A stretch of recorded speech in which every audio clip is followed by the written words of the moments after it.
Good evening, everybody. Okay, something I was curious about. This is a question and not an answer. I was talking about this with Ido. Did I just see Ido walking? Oh, yeah, I was talking about this with Ido yesterday.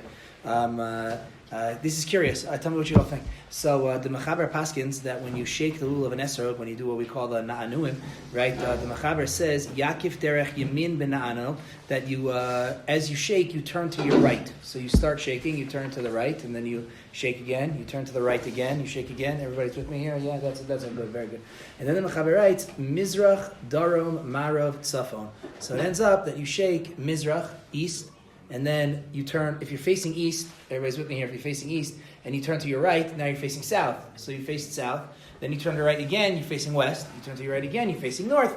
That's how you do it, and then you shake up, and then you shake down. Good. The Mishnah Berurah over here writes that the Arizal disagreed. The Arizal had his own shikol, his own thing based on the Kabbalah, and the Arizal said that first you should shake south, and then you should turn around and shake north, and then you shake east, and then you shake west, and then that's a lie. You shake south, then north, then east, then up, then down, and then west. That's what the Arizal said. Okay? Everybody following me? This is all good? Very, very, very, very lovely. Okay, excellent, good. The Mishnah Berurah writes that you don't actually have to turn your body. So, if you're facing east, right, then you shake, and then you want to turn to your right, so you're going to face south, so you don't actually have to turn to your right and face south. You could just turn the lulav, you get to behind you don't have to turn around, you could just go over your shoulder. Okay, good. Now, I grew up most of my life, I lived in the United States, and so I never thought about this, because every shul in the United States faces east.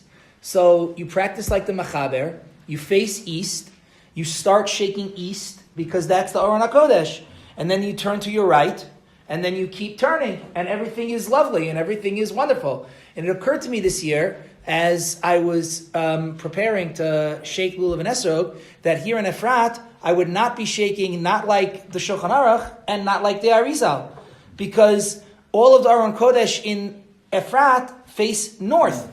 And so, if you start shaking, towards the Aron HaKodesh, you're shaking first north. But the Mechaber said to shake first east, and the Arizal said to shake first south. So the way that we shake here in Efrat, assuming you shake towards the Aron HaKodesh first, and then turn right, like the Mechaber says, is not like the Mechaber, and it's not like the Arizal. Now, Ido told me, I was talking about yesterday, Ido said, maybe the Mechaber just means that most shuls face east. So, he doesn't really mean that. He just means most shul face east. I told Ido, I told him to his face, so I could say it as I told Ido, I find that very difficult to believe, because the Mechaber himself was living in Tzfat, which means that the shul that he was davening in was facing south. So if the Mechaber turned to shake east first, that means that he actually did not shake towards the Aron HaKodesh first. I find it very hard to believe. Maybe it's true. Ido might be correct. I find it hard to believe, though, that the Mechaber is saying, for all those Jews who are in Europe, and in the they're facing south, not east. Who? In Europe, they basically are going south. Southeast. Okay, but Southeast. in the States, you're going east. It depends where you are in the States. You want to be so medactic like that, Richie. It depends where you are in the United States, right? But the truth is, it's interesting. Let's even say that somebody wanted to shake here like the Arizal. I don't know if people do that. If people don't do that, I don't know. I'm not sure. But if somebody lives in Efrat and they want to shake like the Arizal, it means that you have to shake towards the back of the shul first.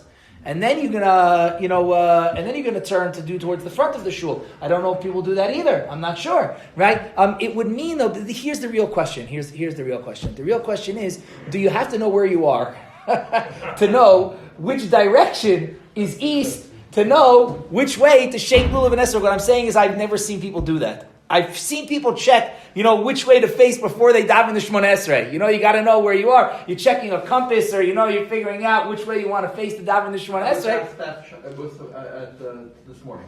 What happened? I was asked that specifically which direction is north and south, and I had it for shaking. For shaking, specifically for that reason. So somebody wanted a paskin like the Mechaber or like the Arizal. I don't know. So here, I told you in the beginning, it's a question and not an answer. Facing east, by the way. Of course, the shul is facing east. Yes. Why do I know that? Because You it know that, says Richie. so on No, my- stop it, because you know that you can look at Yerushalayim is right that way. That's right. Yerushalayim is right that way. It means that that's north, so it means that this is east. So if you daven in the shtibel, here's the takeaway, everybody. Daven in the shtibel. If you daven in the shtibel, then the shul faces east. You have a shaila about Shmona Esrei. Leave me alone about Shmona Esrei. When it comes to Na'anuim, it's going to be brilliant. Everyone's going to be, you shake, straight here this way. It's like the Machaber says, and then you turn. Yeah, what do you go? So you took the sign to the Rizal, and then you got to do seven. Oh, now you have big problems. You hear what he just said. He said, if somebody's davening Nusach Ari and you put Ari up here, how could somebody shake like the Machaber? That's a good shaila. I like that. That's a good shaila. All right, more research is necessary to figure this out a little bit, but that's what I was thinking of trying to figure out. It seems a little bit interesting that when you're in Eretz Yisrael, so all of a sudden there's a new shikol. I got to figure out, like which way am I facing and how do I shake? Am I shaking like the Machaber? Am I shaking like the Arizal? What? Really? You want to do this right now? About the directionality or about the shaking in general? No, but the bottom line is You want another minute or are you going to daven Ma'ariv? We'll do it a different time.